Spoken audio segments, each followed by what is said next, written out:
Well, the first few months with a new puppy can be a little scary for pet owners. Clayton Clark is live with some help for those hoping for the perfect pet.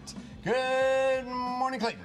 Good morning, Liz and Kobe. Yeah, we're at the Valley Animal Center this morning, where we're getting tips for all of you out there that have maybe received a new pet, whether it was for the holidays this weekend or in the past few months, and you're wondering how to handle the first, steps in getting your new friend acclimated to your home. So we've got two of the trainers here. We've got Mari and Erica. So first step, bring the dog home. What do you do? One of the first things you want to do when you bring the dog home is to give your dog a tour of the house inside and out while on leash. This not only allows your dog to explore their new home and surroundings, but it gives you the ability to stop, to lead them, to control them and lead them throughout the home, and also the ability to immediately stop any inappropriate behavior inside the house as well. Also take this opportunity to let them know areas that may be off limits to them and the areas where you prefer them to be in. And what about if you have a pet already in the house? Well, if you have a pet already in the house, you want to make sure that you supervise all first-time greetings. You want to keep a lookout for any stress signs like growling, teeth bared, ears back against the skull, or really stiff body posture.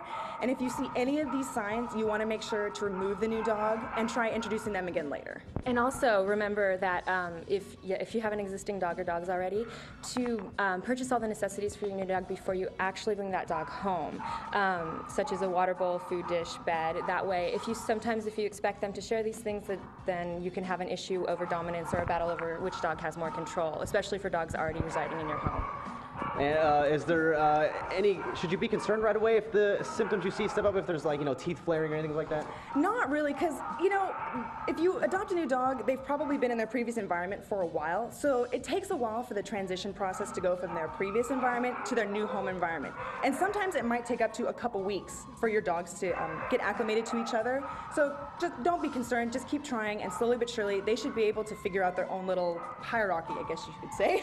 Right. Now, crate training is like a... Crate training is a great tool. We also recommend crate training. Dogs are naturally clean animals, so they prefer not to make a mess in a small area that they spend a lot of time in, especially one that they sleep in. So by crate training, you're encouraging them to hold it until you can take them out. Very nice. I had the fun of what I like to call happy pee. Is that just something that changes over time, or can you actually do something about that? I don't know. You can't really do anything about it except for potty training, just make sure you potty train your dog. But as they get older and they mature, it should start to recede. I know that boys have more of the happy peas than the girls typically, but some dogs, it takes up to a year for them to get rid of the happy peas. And sometimes it's a submissive thing also. I know my dog went through that for quite a Excited. while. Yes. Potty training, what are the... Jack, keep it down over there, buddy. What are some things you should do, or easy tips for potty training? Easy tips for potty training. A strict eating schedule. Yes. An eating schedule is very important. This helps you keep track of when you need to take your dog to go out to go potty. Dogs, especially puppies, should only be fed at certain times during the day, like in the mornings and the evenings.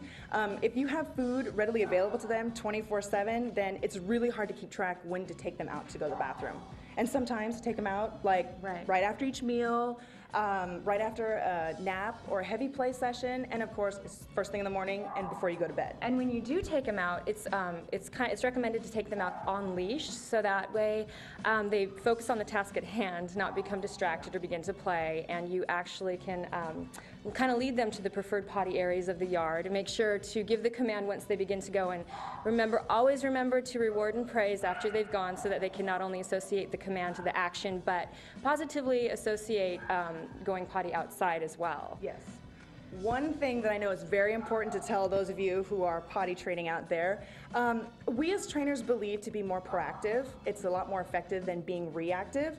So we believe that rubbing your dog's nose in their mess is not the most effective way to potty train. This could give them a negative association to going to the bathroom in general, as opposed to going outside. So if you catch them in the act, then you can, tell them no, quickly move them outside to finish.